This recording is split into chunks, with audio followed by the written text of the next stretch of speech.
To clean your unit, first make sure your unit is unplugged. Open the door and remove the roof liner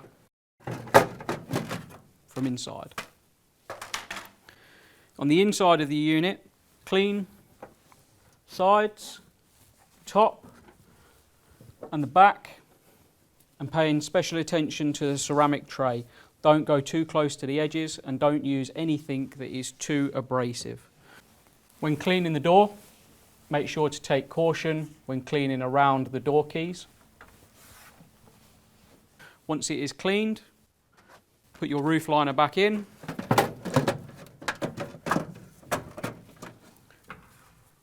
Plug your unit back in and continue to use it.